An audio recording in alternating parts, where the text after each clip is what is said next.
This month, you have indulged me in thinking about some new virtues for our time.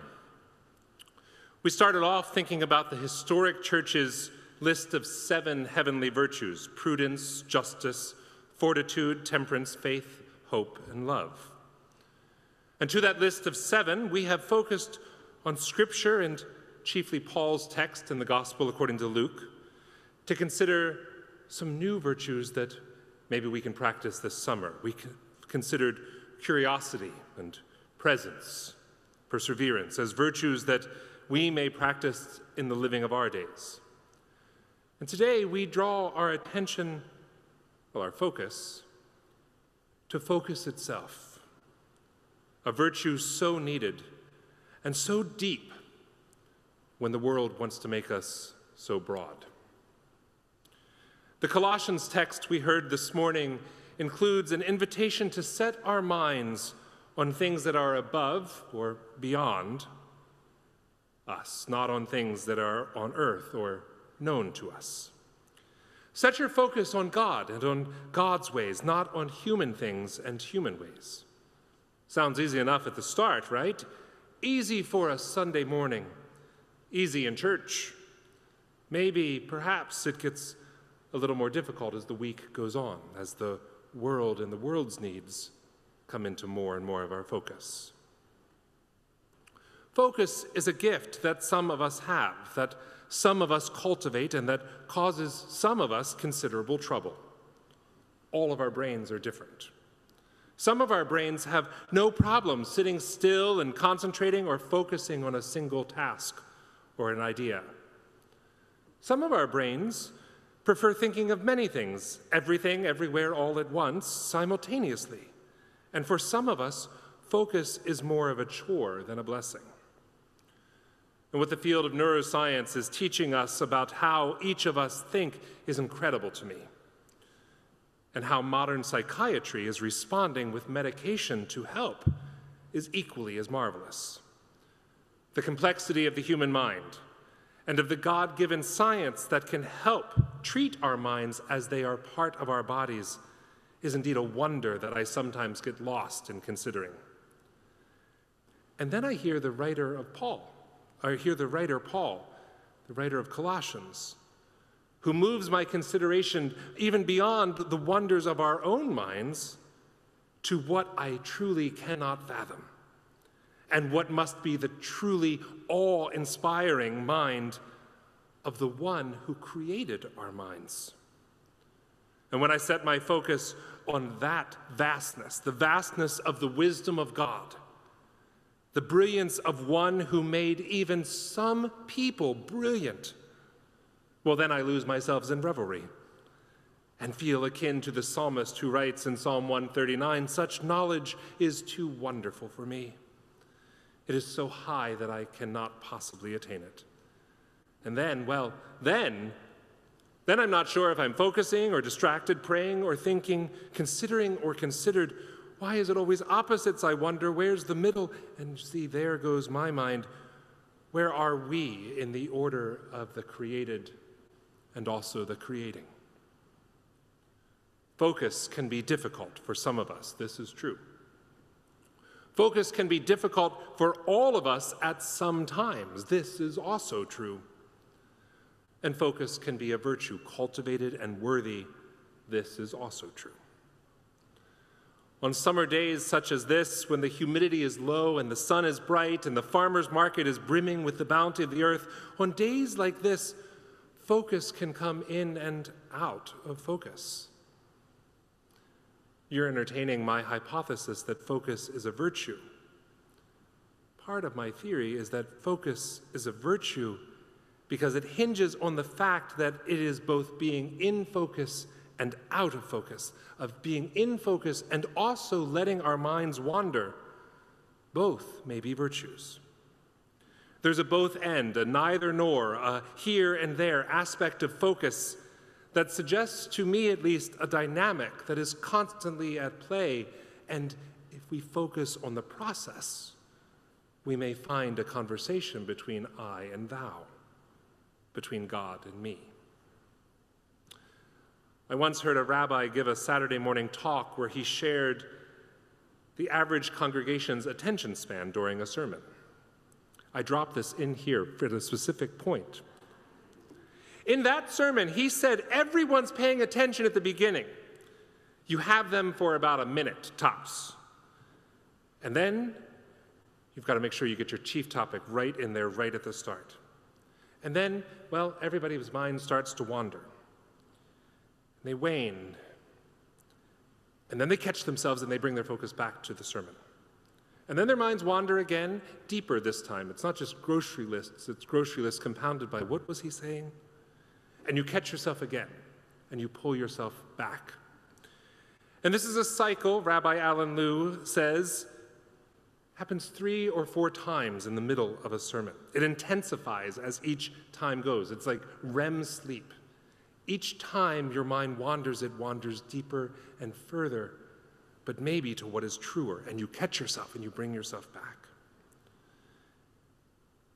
The 4th time, the 3rd or the 4th time, depending on the length of the talk or the sermon or the concert or whatever it is, well, the 3rd or the 4th time, you pull yourself back with such a commitment to stay with everything until the end that everybody pays attention at the ends as well. Beginnings matter because they set the course. Endings matter more because everybody's trying so hard. There's such an effort. Well, the middle, that's up for grabs. In the middle of the sermon or speech or lecture or concert, you pick, it's unlikely that everyone is with you in exactly the same way or exactly at the same moment all the time.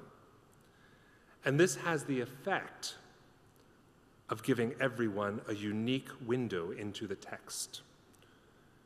Done well, congregationally attuned preachers offer varieties in the middle of the text for how to enter and how to depart, but how to come back into the theme so that everyone is with you at the end. Musically, we would call it a recapitulation. In sermon form, it is pointing to a point. In the Shaker hymn that Faye sung so beautifully for us this morning at the start of our service, we find another option for how we may focus on focus. That hymn, Simple Gifts, is a personal favorite of mine and has long been my go-to theology for how to live with faith and hope and love. It's a reminder of the preciousness of this one wild and holy life. It's a reminder of whose we are, not who we are. It's an invitation to consider where we ought to be. And that word ought is, well, to me, what makes this hymn so perfect. Ought may feel antiquated to some of our modern ears. It may feel quaint, and maybe it is. Maybe at the end of July, it's okay to be quaint for a moment. Nowadays, we often use should in place of ought, and sometimes we use could. Where should we be? Where could we be? But the hymn writers, those wise and those considered Shakers, they suggest ought, which is itself an invitation to focus as well. Ought isn't should, and it certainly isn't could. Should is an instruction that helps us live together as children of God. Should is where we find our civil codes, our ethics, the basis of civilization. So often, too, should is what we hear other people expecting of us or demanding from us. And should often has more to do with the other than with yourself. Should can sometimes be constricting. Could is another human marker, another way of coming to understand ourselves and our abilities. Could is about privilege, about intellect, about ability, about all the things that drive us New Yorkers that we are. What could I do, or what can I do? And in modern times, this has become our focus. Could, at its extreme, could be unchecked capitalism, or unbounded narcissism, or egocentralism that has no regard for others or the lives that are outside of our own. In between should and could lives ought, this happy little ought. Ought is a divine attribute. Ought, the Shakers know, is where the gifts they know how to receive come from. A place where we ought to be, a place of love and delight. a place fixed on heavenly things, a place of focus, or not in focus, ought, just as you are. So on this summer day, what if we focus on that place, that ought place? That place of not what we should be doing or could be doing, but what we ought to be doing. College students, I'm looking at you. What ought you do? Not what you can do. You can do anything. What ought you do with this one wild and precious life that you've been given? Ought, for all of us. What is that one thing that you ought to be doing that you haven't been brave enough to be doing because you've been so busy shoulding and coulding? Ought, that place of love and delight. Ought is the still small voice. It's an introverted counterpoint to should's extrovert that tends to take over. But ought puts us into conversation with God. It inspires imagination and calls our best selves to attention. Ought is a place where we should put our focus.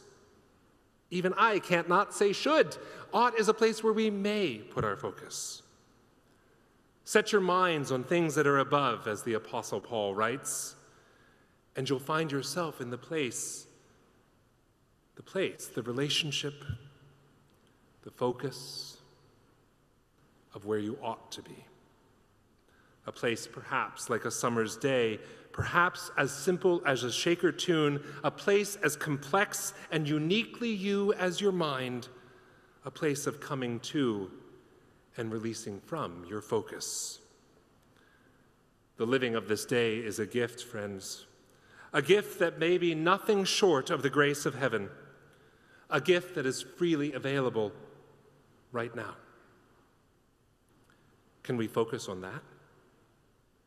And if we do, might we slow ourselves down enough to focus on the gift that is right in front of us rather than the one that we are chasing or worrying about that is down the road or up the corporate ladder or in greener pastures, the gift that is right now, the present. Over these weeks of thinking about virtues, we have learned to ask questions, to be present, to ask for what we need, and to pray for what we hope. And today, to focus. How do these 4 newer virtues point us to heaven? Or better yet, for these summer days, how do they bring a little heaven closer to us on earth? And if we do, and if it does, what will you do in the valley of love and delight? What ought you do in the valley of love and delight that God has created for you? What ought you do with the beauty of this day and the world that needs you, the people who need you, and God who needs you? What ought you do with this one wild and precious life you have?